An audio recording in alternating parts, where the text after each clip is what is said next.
Hi friends, ಎಲ್ಲರೂ ಹೇಗಿದ್ದೀರಾ? Welcome back to my channel. ಇವತ್ತು ನಾನು ತುಂಬ ಸಿಂಪಲ್ಲಾಗಿ ಮತ್ತು ರುಚಿಕರವಾದ ಬಾಂಗುಡೆ ಮೀನಿನ ಸಾಂಬಾರ್ ರೆಸಿಪಿಯನ್ನು ತೋರಿಸ್ತಿದ್ದೀನಿ.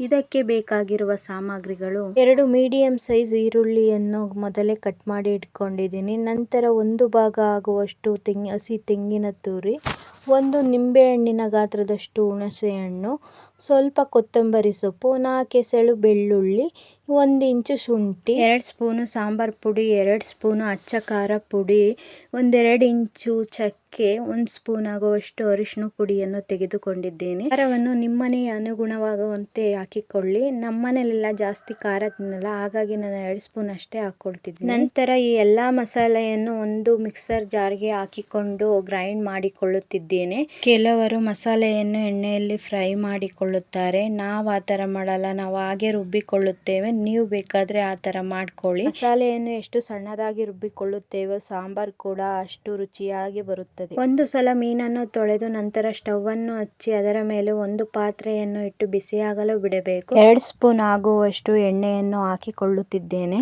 ಎಣ್ಣೆ ಕಾದ ನಂತರ ರುಬ್ಬಿಕೊಂಡಿರುವ ಮಸಾಲೆಯನ್ನು ಹಾಕಬೇಕು. ಅದೇ ಜಾರಿನಲ್ಲಿ 1 ಜಾರ್ ನೀರನ್ನು ಸೇರಿಸಿಕೊಳ್ಳುತ್ತಿದ್ದೇನೆ. ನಮಗೆ ಸಾಂಬಾರ್ ಎಷ್ಟು ಬೇಕೋ ಅಷ್ಟು ನೀರನ್ನು ಹಾಕಿಕೊಳ್ಳುತ್ತೇನೆ. ರುಚಿಗೆ ತಕ್ಕಂತೆ ಉಪ್ಪನ್ನು ಹಾಕಿಕೊಳ್ಳುತ್ತಿದ್ದೇನೆ. 1 ಸ್ಪೂನಿನ ಸಹಾಯದಿಂದ ಚೆನ್ನಾಗಿ ಎಲ್ಲವನ್ನು ಮಿಕ್ಸ್ ಮಾಡಿಕೊಳ್ಳಬೇಕು. 1 ಕುದಿ ಬರುವ ತನಕ ಬಿಡಬೇಕು. ನಂತರ ಎಲ್ಲ ಮೀನಿಗೂ ಉಪ್ಪು ಅರಿಶಿಣವನ್ನು ಹಾಕಿಕೊಂಡು 2 ನಿಮಿಷ ನೆನೆಯಲು ಬಿಡುತ್ತಿದ್ದೇನೆ. ನಮ್ಮನೇಲಿ ನಾನ್ ವೆಜ್ಜಿಗೆ ದೃಷ್ಟಿ ಆಗುತ್ತದೆ ಎಂದು 1 ಕಬ್ಬಿಣದ ಚೂರನ್ನು ಕಾಯಿಸಿಕೊಂಡು ಸಾಂಬಾರ್ಗೆ ದೃಷ್ಟಿಯನ್ನು ತೆಗೆಯುತ್ತೇವೆ.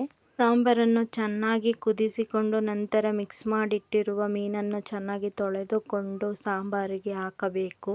ನೋಡಿ, ಎಲ್ಲ ಮೀನುಗಳನ್ನು ನೀಟಾಗಿ ತೊಳೆದು ಸಾಂಬಾರಿಗೆ ಹಾಕಿಕೊಳ್ಳುತ್ತಿದ್ದೇನೆ.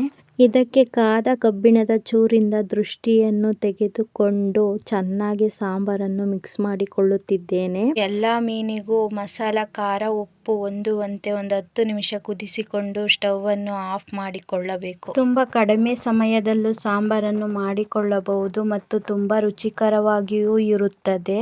ನಿಮಗೂ ಇಷ್ಟ ಆದರೆ ನೀವು ಒಂದ್ಸಲ ಟ್ರೈ ಮಾಡಿ ಮತ್ತು ನನ್ನ ಚಾನಲನ್ನು ಸಬ್ಸ್ಕ್ರೈಬ್ ಮಾಡ್ಕೊಳ್ಳಿ.